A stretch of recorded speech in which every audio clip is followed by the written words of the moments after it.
Hi, this is Daniel Halsey.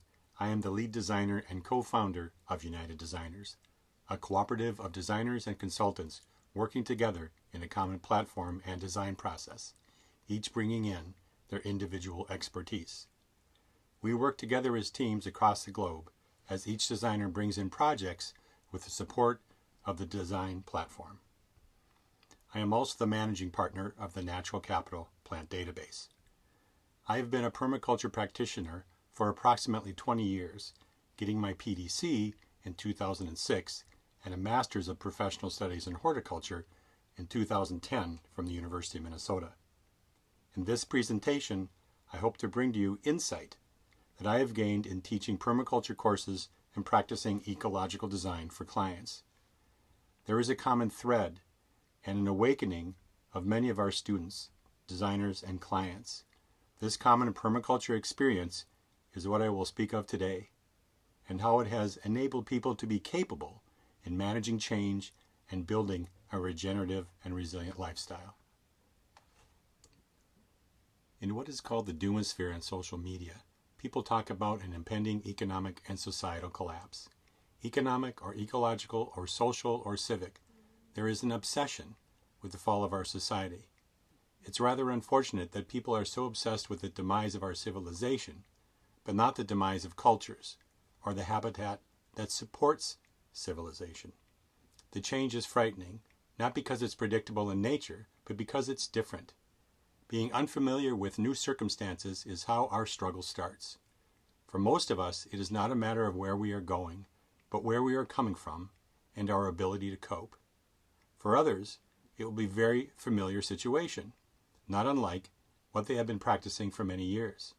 The future may be one of doom or desolation, or regenerative abundance. Choices made and skills developed now will make that difference. In permaculture and holistic living, we've always believed that what we do by choice may someday be a necessity.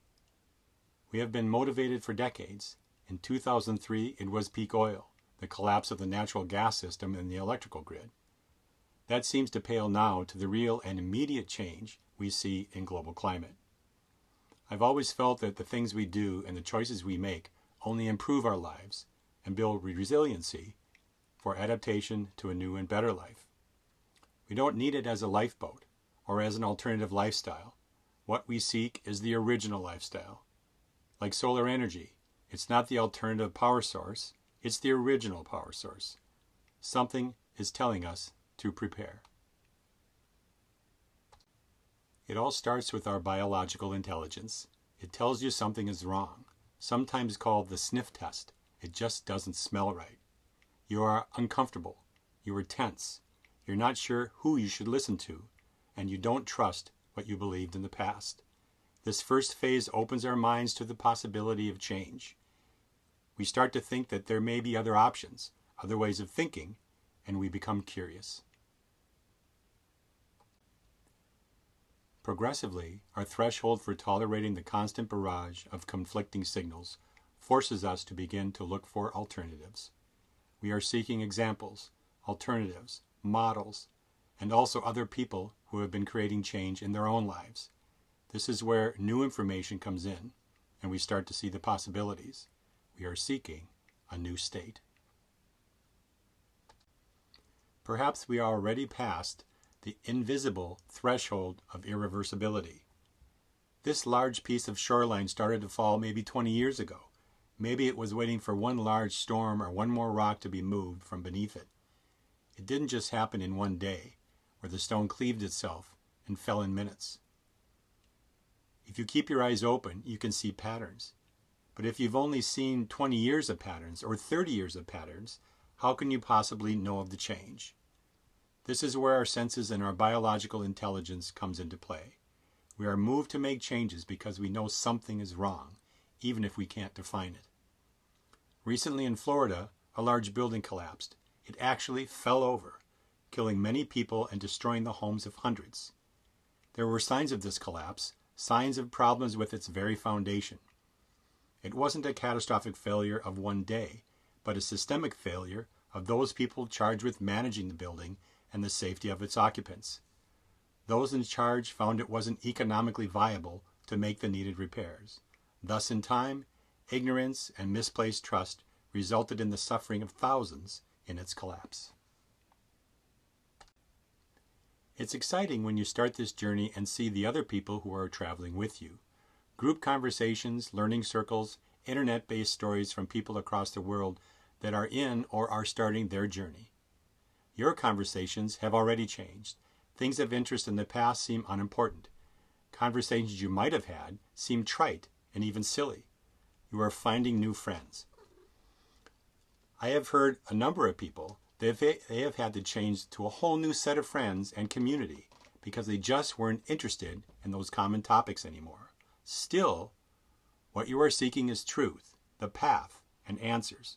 Permaculture and regenerative living may offer many of those answers, but holistic systems for growing, healing, heating, cooling, cooking, cleaning, canning, building, and storing need to be proven and vastly more available for all to see.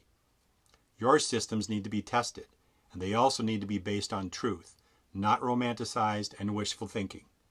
The only way to excel in the quality of your life is to get started on all levels of your existence. Don't wait, get started, and seriously, make your mistakes early. Now is the time to learn, practice, and experiment. How else will you adapt these other people's systems to your site-specific and life-specific success? No one else's practices are going to be the exact recipe for your space. That is your reality and truth to find. During all of these stages, I want to make sure that we reflect on and take time to grieve. We are grieving for a future we were sold as children, possibly a trajectory that we have planned and invested in that is no longer going to happen. We're grieving for something that has gone away. In that process, it is well documented, these 7 stages. First of all is shock and denial when we first find the truth. This is confusion. We're not quite sure who to believe, and we need to adjust and soak it all in. Then comes pain and guilt. We feel betrayed. We doubt the people who were in charge. We're angry. We have to start bargaining. Level 3 in this process. We're searching now for answers. When we don't find those things, when we can't bargain our way through it and the anger brings us nowhere, we move into depression, reflection, and loneliness. What have we done? Where can we go? We are at the depths of recognizing the situation. Then, generally, an upward turn.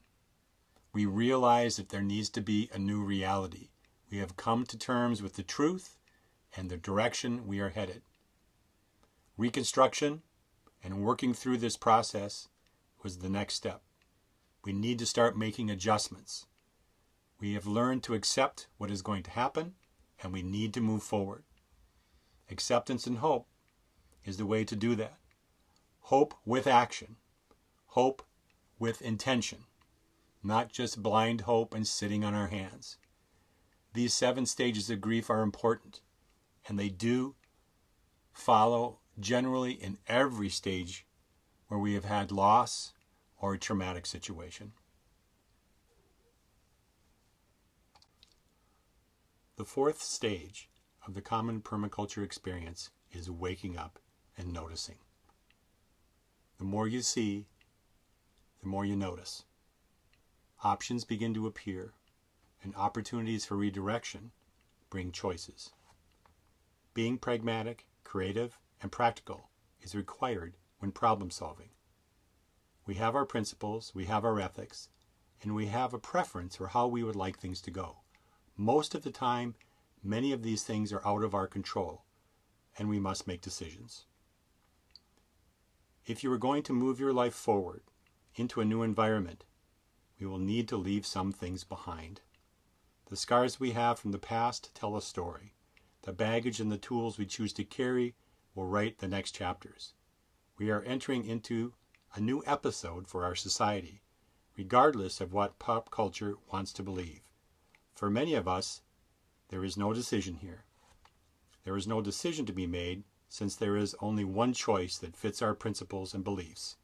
We follow our biological intelligence and admit great change must come into our lives if we are going to evolve with the planet. Not just adapt, but evolve to a new post-collapse culture. When I was in Portugal in 2018, I ate an orange directly off a tree. It was truly as if I had never eaten an orange before. These are the things that change us, going from ignorant acceptance of what is to enlightened wonder of all the possibilities of what could be. You can change your world. Even if others stagnate in a collapsing shell of self-interest, you can build and maintain a joyful life in the midst of chaos. Stage 5. Momentum versus real change. It's time to leave the emotional romanticism behind and value a new tradition. What is hope without proactive intention to change yourself? Leave the hopium, the drug of wishful thinking without intention to others. Trust in yourself and your present and future capabilities. Trust in your tribe and your community of skill and wisdom. There will surely be difficult times of adaptation in your future, but then you will be progressing from obsession with survival to the art of living well. Excitement and anticipation will replace dread. Expectations will be based on truth and your proven ability to provide. We are making choices for interdependent human systems, not technological dependence, chemical dependence, or economic dependence. You can make yourself resilient, capable, talented, and forward-thinking. And the best part is, if nothing happens, you will still be better off. Happy, healthy, resilient, capable, and able to teach and care for others. Who will be calm in the face of drastic change? You will be. Why? Because you are already resigning from the collapsing system. You are not dependent on it, and you are helping build the alternatives for everyone else. Do not deny your ability to adapt and change and be happy. Don't deny the natural energy that surrounds you. You can have an abundant life with a new future, and you can thrive with a holistic lifestyle. To some, the choices we make look like we are lowering our standard of living, when actually we are raising the expectation of ourselves to be capable, interdependent, and self-reliant. We raise our standard of living without a comparison measurement devised by an economic system. What is that for you? What are your choices? They will need to be defined in truth, not wishful thinking and vague and romantic expectations. On the other hand, what happens when the SHTF? We will still need music. We will still have stories, art, and traditions. We will still have joy. It may just come from a new place.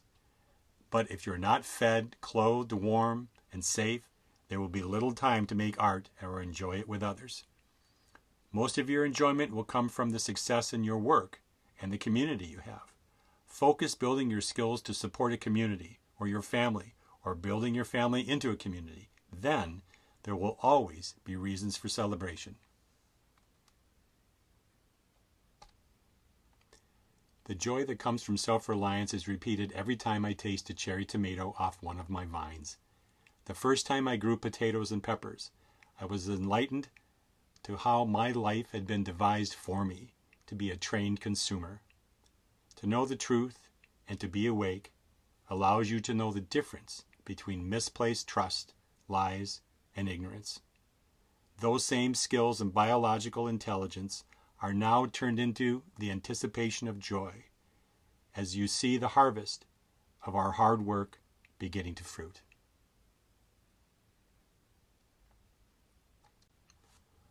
Long-term change and benefits come from forward thinking and long-term decision making. By now, you have changed the definition of a meal, what it means to be content, or even the type of conversation that interests you. Transitioning to a new normal and accepting a new frame of happiness is essential in finding joy. Consider 3 types of change. If you only change technology and think in technological terms, your choices are linear based and cause and effect.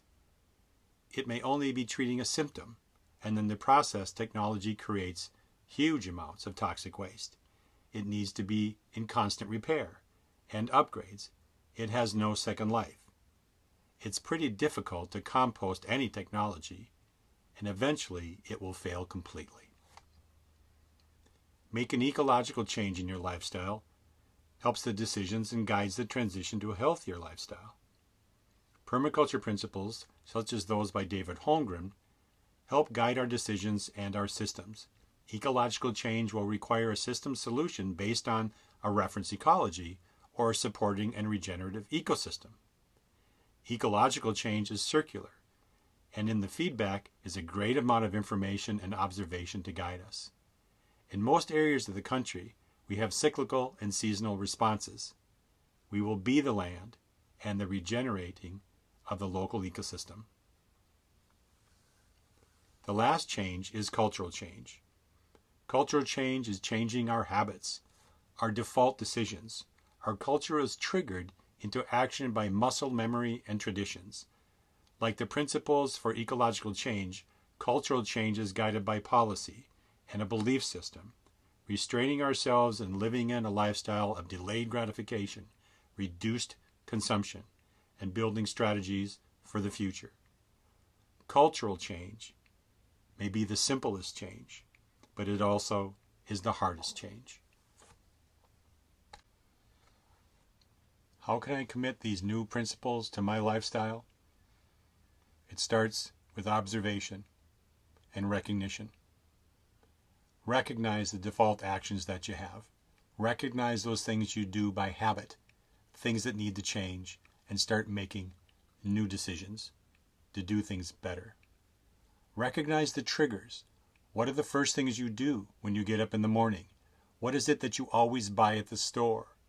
Where do you go each week in repetitive fashion? Are those things that can be changed, removed? Can you supply your own needs and start building your own systems? Create a new default. When something comes up that is offered, even a plastic bag, say no. Many times we have more alternatives than the world is offering us. We have many more alternatives than the economic system will allow us to think we have. Restrain your habits and your palate. Remember that the taste that you have, the things you've eaten your whole life, the taste on your tongue, that palate controls many things, but it can be changed. Over time, you can enjoy and find joy in eating new foods and creating your own new diet.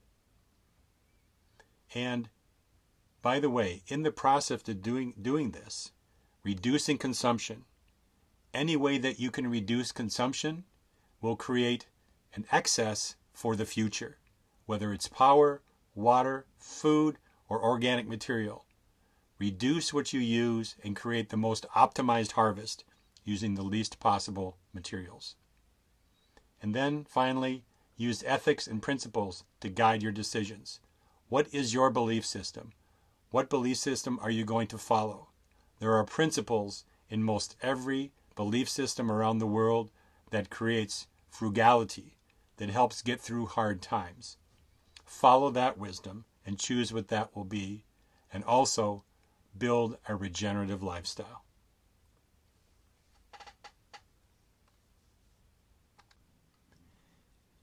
I'd like to thank Matt Powers for inviting me to speak at the Our Future event. I appreciate having this opportunity to create this presentation for you. I'd also like to thank Warushka Kierkegaard, our co-founder of United Designers from the Netherlands.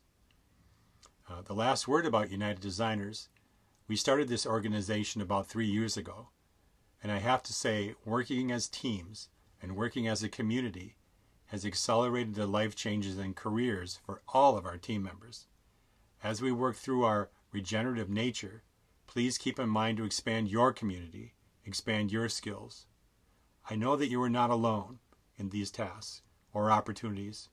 Anything that comes your way, we are here to support you as your community is. I have been having great discussions in the past year in my travels with small communities of small farms working cooperatively and sharing resources. That is the key, I believe, to our future, whatever it may be. Know your community, build your skills, and work as teams. We are doing that at United Designers, and at any time you can join us with your projects, and hopefully we can work with you. Thanks again. This is Dan Halsey for United Designers, and also for Marushka Kierkegaard. Thank you for your time.